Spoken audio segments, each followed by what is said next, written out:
Hello everyone, this is Fiona Day Quester and Dark Knight 97 back with my 100% walkthrough of Dragon Quest VI. Now, the mayor tasked us with going to Reidock, or Somnia in the remakes, so we'll zoom down to that town there and then head south. Yeah, and this pretty much saves time, and we'll be exploiting this trick pretty much a lot.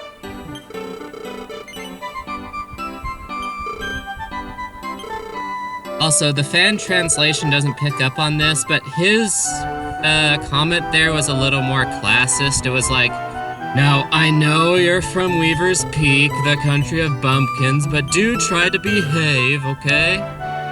Yeah, that's in the remakes. I'm not sure it's an original Japanese script, but... yeah. Anyways, we're gonna sell the Thief's Key here. Seem like a bit of a waste, especially since we're buying it back later, but all items sell for 75% of their value, so it's not that much in the long run. And we want that boomerang, because it's a melee attack that attacks everything in the fight when you press the fight command. Super good. That's fair enough. If you're saving time getting a weapon that hits every enemy, I'm not gonna use a thief key anyway in a long time. I say it's worth selling it. Also, in order to move on, we needed to talk to that guard up top, then head back to the church, and talk to that burly guy and wait for the bells to ring. That's why we did all that. Also, some items we don't need to get, but I know newcomers are going to be following these vids, so I want to show them where they can get some extra gold. Also, an antidote herb helps with poison, which we'll be seeing later on in the vid. There's a monster at well, by the way. If you know that, is it a monster at well in the original version? Oh, yes. There's a monster in the well in this kingdom. And it is super strong. You do not want to fight it yet. I think we're going to be fighting it in the next vid after this, but we're going to have like 3 guys and not just 1. Yeah, fair enough. Yeah, the thing that makes that monster so scary is, first of all, it hits super hard. It takes very little damage. And it's got a special kind of AI to where once it chooses someone, it will attack that person for the rest of the fight. It's called concentrated targeting. I think it only exists in the Super Nintendo version. That's interesting. Well, I never knew that there was a concentrated AI in this game. I didn't either. Like, the only thing I know about a lot of this stuff is because I know enough Japanese to look it up. Rather fortunate that way.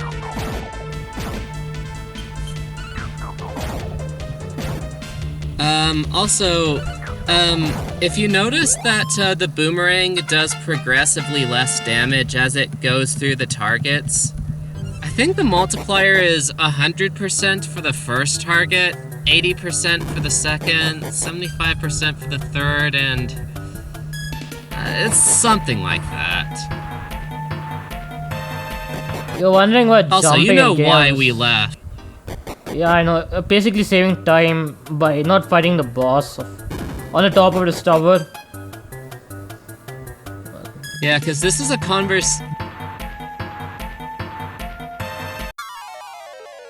This is a competition. Yeah, go on. Yeah, this is a competition you can win or lose depending on how quickly you go through the tower. And you get nothing for winning. Absolutely nothing. And you don't lose anything for losing. The only thing that happens is that you have to fight an extra boss. Like, instead of fighting 1 boss, you fight 2 bosses. And I don't really want that, because, I mean, why would I? It's if I don't get anything.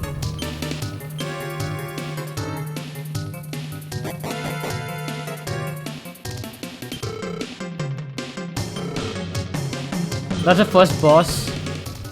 You can jump across the tower, that's the only boss you fight. In the remakes, you have to do something else in addition to that, but Super Nintendo, don't have to worry about it. Also, my general strat for this guy is, in most cases, I'll keep my HP above 17, but if he does something to where he charges up an attack, I'll heal if I'm at 21 HP or less. That's because in this version, he has something called Muster Strength. It gives a multiplier of 1.5 times to his next attack in this version. In remakes, it's a multiplier of 2.3 times, the same as Focus Strength. So in the remakes, he's a little harder. Here, not so much. Go on, I'm just saying in Master Strength having a higher multiplier in the original version is a bit interesting. Also, incoming fast forward, brace your ears.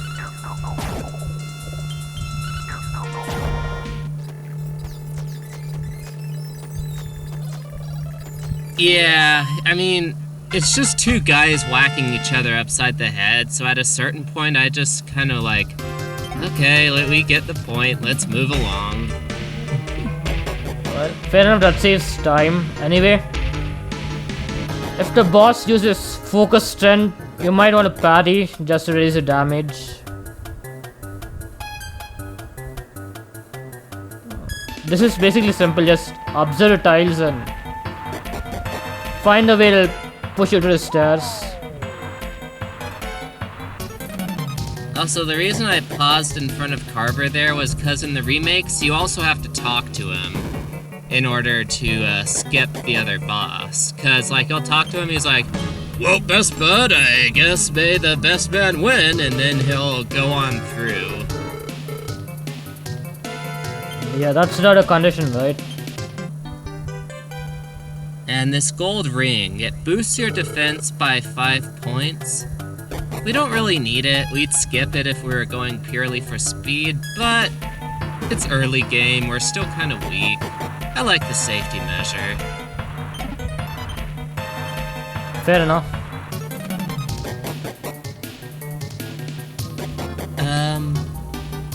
Now that guy we just passed, that would have been the optional boss. And if you are gonna fight him for, I don't know, pride's sake or something, you'd want to get to level 7 and learn the Sap spell before coming here. Sap takes away all an enemy's defense if it lands, and level 7 also gets you really high stats. Just letting you know. Yeah. I guess most players will probably be at 7, so it's not an issue, but in case in other lower level, I guess skipping that boss is a good idea.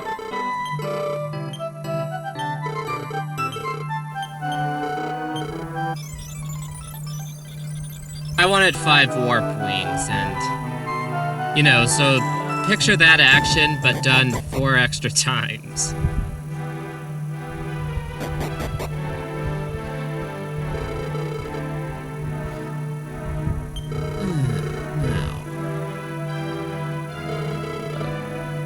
I guess we should talk about, yeah. Optional, what?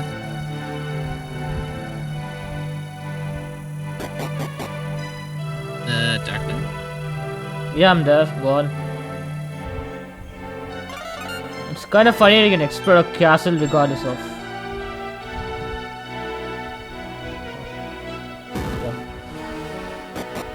Well, anyways, let's move along. That guy needs a horse for his carriage, and we're gonna find that to the left. And we're gonna get our pal Carver. Before we go. Yeah. Carver, make name.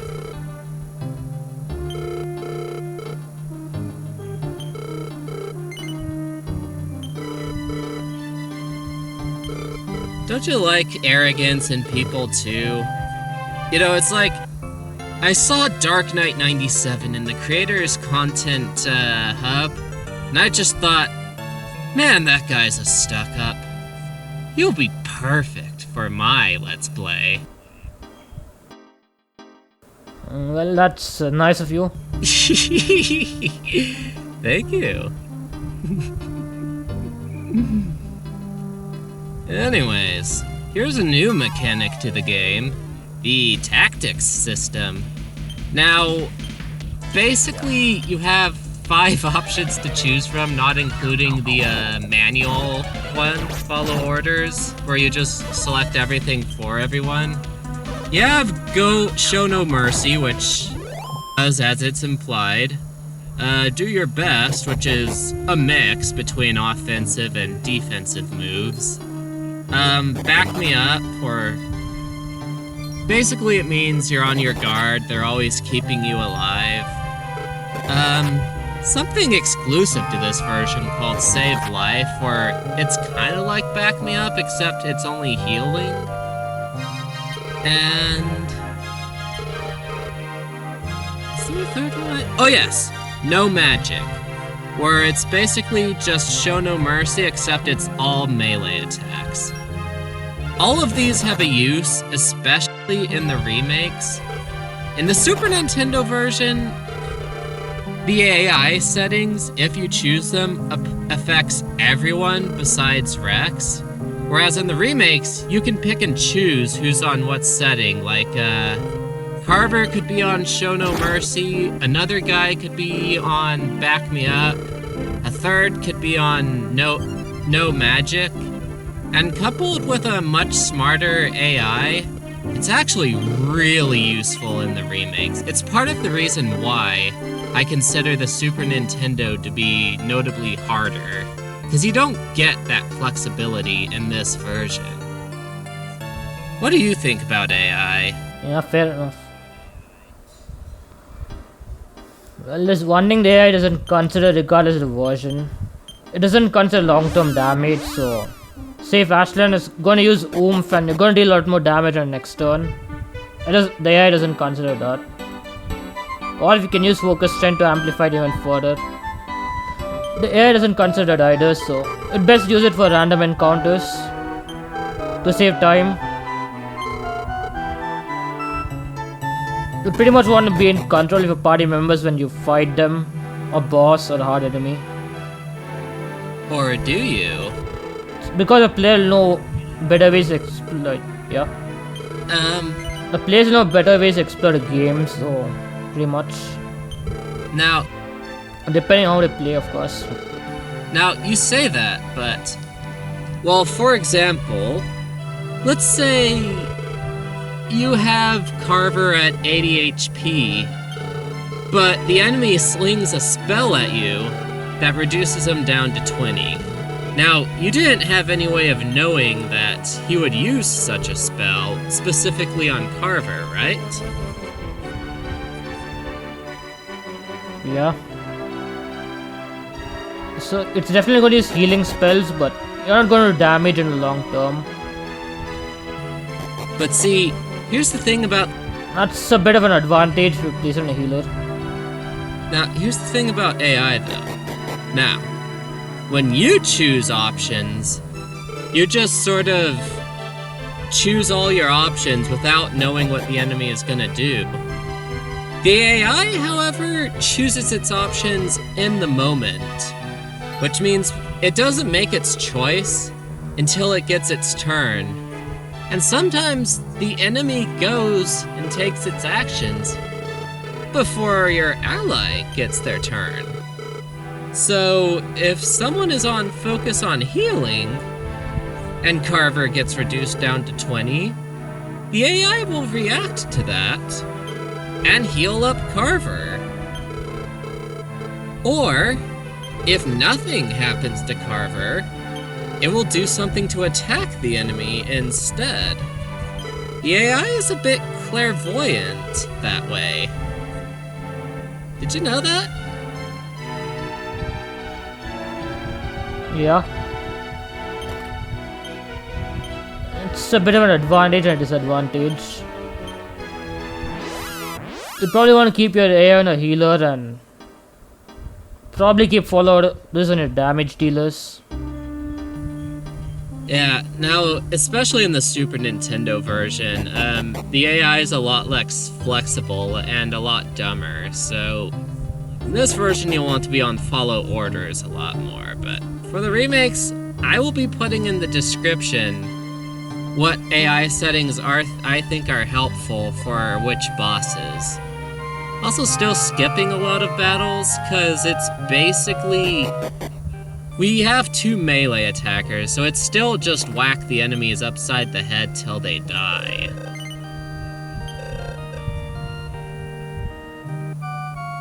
Fair enough.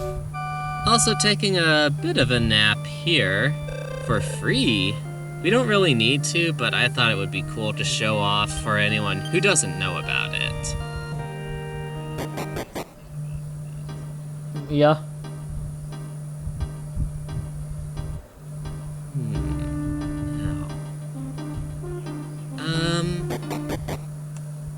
Upcoming is, I think, 1 to 2 minutes worth of cutscenes. Is there anything you want to talk about till then? We'll go to magic this time, since we didn't do it last time.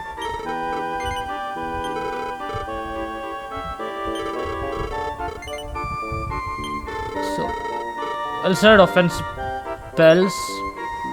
So, spells deal a fixed amount of damage.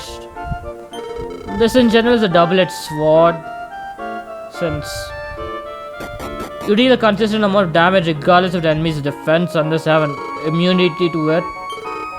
So if an enemy or a unit has low HP, you either deal more damage or you take a lot more damage. And vice versa. If your enemy's HP is high, you deal less damage to them. Or you take less damage. And spells are still limited by MP, so you can't spam them every time. And plus the characters that are actually good at magic, that have MP, they also tend to have lower HP to compensate. It's still going through old D&D tropes of like, melee fighters can take a lot of hits, magic type characters can't.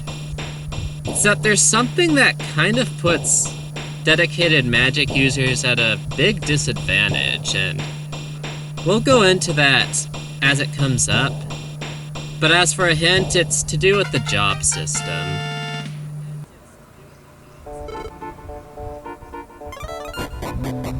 Yeah.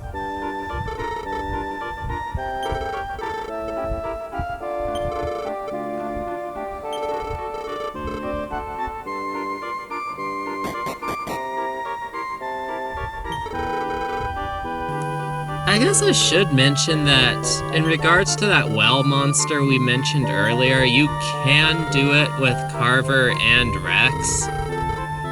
Since it does attack someone over and over and over again, you could sort of have both of them defend at the start and see who it attacks, and then just have that character defend while the other one knocks it upside the head.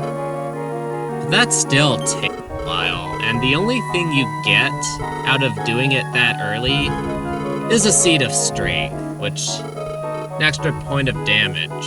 Big whoop. An extra point of damage is useful, but it's probably not worth the trouble of fighting a monster at this point. Not at this point. We want to wait till we get a third party member. Yep. The 4 party members? I actually don't remember off the top of my head. Well, you're gonna get one pretty soon. Well, at least in the next couple of parts. That is true. Also, a note about Carver. He starts off weaker than Rex, especially... Actually, let's talk about these Babble guys. The green slimes. These are the first enemies in the game that can inflict status ailments on you. In this case, they can poison you. And if they get poison on you, it doesn't hurt you in the battle, but once you're walking around outside of battle, you take 1 hit point of damage for like every few steps you take. Like, you'll never die, but it can reduce you to 1 HP, and it can get really annoying. So that Antitidal herb we got at the start, use that item, and it'll cure the poison. Yeah, and luckily, healing poison in church is kind of cheap early on. You take like less than 10 coins for sure. And 10... And it'll... Yeah? Even at this point, 10 coins isn't really a whole lot. Also, in a pure speed game, we would skip that 270 gold chest, but this is not a pure speed game, and I want to be a little safer in my route. I'm hardcore, but not that hardcore. Yeah. In fact, in a pure speed game, you would just get to level 4 with everyone, and then just run from everything until you get your third party member, and then kill a metal slime. More on that later. It's just insane how far they've pushed this game. Yeah. So what speedruns do? Like, they're impressive, but still you're gonna push the game to your advantage. You're gonna manipulate it to some extent. So, one last note before this ends. You can always have a map in the remakes, but you need to get them in this version. Just pointing that out. Anyways, God bless y'all. See you next time.